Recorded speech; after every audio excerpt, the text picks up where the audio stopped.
Well, we have the chance of a century to create a totally new university, not only with a topic, digital transformation, but also from the kind on how we want to teach and what kind of research we want to do. With the Founding Lab, we have a kickstart. Our distinguishing factors will be interdisciplinary basic research, mission-oriented studies such as AI and energy markets, or AI and healthcare, or AI or any other ecosystem which is interesting to think about, project-oriented teaching and learning, so we will not have any frontal lectures, and finally, we will be a university with a cool technology for learning, teaching, and research. The Interdisciplinary Transformation University and Ars Electronica are identifying and shaping new methods and approaches for a pioneering university of the 21st century. The Founding Lab is the new foundation for the new university, the IDSA that we are building.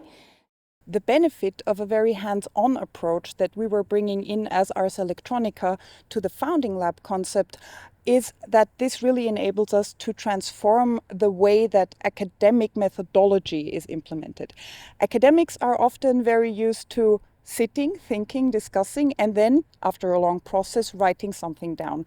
But what is different about artistic creation is that there is always a physical outcome, something that you can touch, something tangible. Hello everyone, we are Jingyun, Habil, Chelsea Goliath, Paul Quick-Rufi, Bart Kuipers, Claudix Vanesix, Jahan, Lia Lukazika, Chenqi, and then Dimitris, Julie Michelle, Letta, Yul, Amanda, Maroses, Luisa Domaral, Sayan Danju, Nathan Cornish, Dorothea Dulinchak, Punit Jain, Pritha, Ahmad, Emmanuel Sumo. I'm from Cameroon.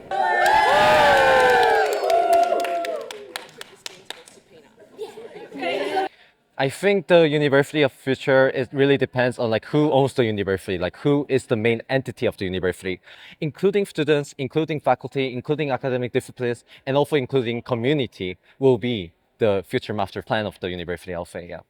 You have a lot of effective learning when you take out the hierarchy, and it is to understand that the personal is not very separate from the professional. It is always feeding back on one another and to take care of that. And the kind of work Ars Electronica is doing in the field of electronics and arts, so it intrigued my interest, so I applied for that because of that reason. We started this project 2023 with a 3-week summer school full of many different experiences, moments, unforgettable in many different ways, and all of that shaped with 75 international students from all over the world. Students who are just finishing their PhD but are already UN experts, but they are also very distinguished professors and chairs sharing their very perspective on data, on infrastructure, on technologies, on policy making, on media with us, so that we have a well-rounded program to give more like an opportunity and buffet to you as the students, and then you will work on your own projects to come up with new ideas that have an impact on digital transformation. When I saw the open call, I thought like this is made for me. Now I think the expert talks that we had were amazing. They were all super inspiring people, and that open up like a whole world of new possibilities. Yeah, I loved like how fellows were brought in from kind of similar backgrounds, but like having very different perspectives on their own field. And that's the thing I learned, like you can like still push and like be in interdisciplinary backgrounds and still collectively achieve a similar goal. In the summer school, we were looking at creative robotics, we were working with brain-computer interfaces, we also looked at new design paradigms and future materials. So we did want to talk about digitalization and the digital transformation of our society, but from a real physical angle. So where does the digital transformation manifest in the physical world? The way we approach the workshop is by working with this origami robotics kit called Oribo Kit. In recent years, it's become quite an active field in engineering, in space exploration, in all different areas, wherever you need something to be very small and to expand into a large size. So this technique of teaching or bringing together the necessary components, the discipline of folding, the discipline of programming, the discipline of electronics, all of these things coming together, when you just bring it to the point of the simplicity, something that a 6-year-old can do, not too theoretical. I think this is the key to pushing forward in the 21st century. For me, especially the university to be more action-oriented, like to build a bridge between the university and the society so that we can actually solve the urgent problem like climate change and also some health crises. Yeah.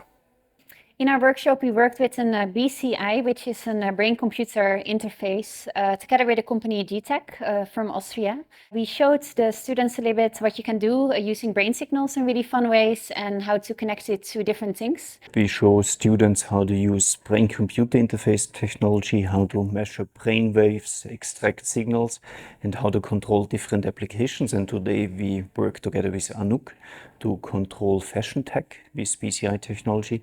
They just finished a painting application where they created paintings just with brainwaves. My research is about how performers can embody AI and how can we stage in real-time performances, extended realities. Instead of really pushing one thing, I'd like to listen to each of their research and see how we can elaborate on that. Very flexible thinking around it, and a lot of taking everybody's opinions and interest in consideration. So our workshop is entitled Wet and Sexy, and it is starting with the context of bioart and moving through to making work with the students connected to our project, which is about making a collaborative uterus. So a lot of themes around radical care and creative activism and thinking about how to change history and to try and really create something with the students together as a community.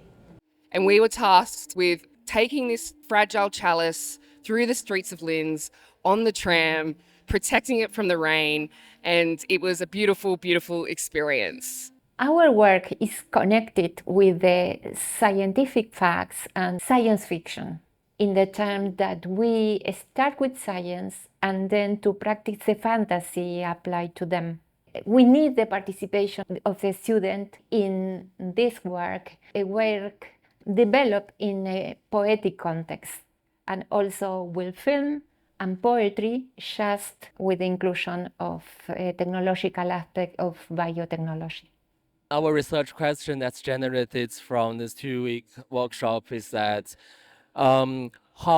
what kind of collective narratives can we form as a group? So how you can create groups that are very collaborative, but that also we can also breed innovation, right? And that's one of the huge things in management. So giving our collaborator the right to be king of their field, coming together and overcoming differences and collaborating to build something different, you have to have a very specific type of mindset and heart.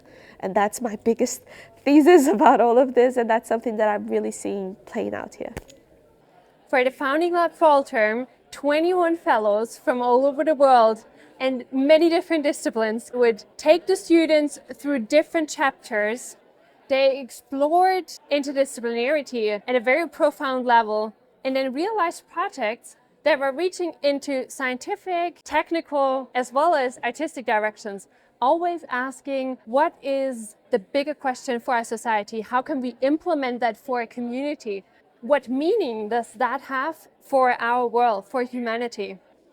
The students got to present their research outcomes to the public and make all their visions for the future university tangible to everyone. So I really found this philosophical look at data very relevant to my artistic practice and what I'm looking at during the fall term. So that was the highlight. Also going to the hospital, the Linz psychiatric ward, and you don't usually get access to this kind of medical professionals when you're a scientist or an artist or you're a student to see behind the scenes. And there is not one highlight. It's the discussions, it's the difficult questions, but they also had to learn that the scientists out there or the programmers out there are not just people to work for them, to make their dreams come through, but they need to be respected in their own capacities and in their own research and questions. And if we can bring that forward for the university, that would be my highlight of the Founding Lab forever. And I think the universities of the future should be inclusive in terms of gender and nationalities. That education that opens all the doors to you globally, being able to do research, continue your studies, find great opportunities abroad for all students equally, regardless of your nationality, race or background. That a university should reflect the society that we want to build and not so much the society we have. So I feel a chance to create a more equal system with opportunities for everybody and not only for the lucky few. And that is exactly where those fellows, together with the Future Lab Catalysts, created a unique program that opened up new unexpected doors.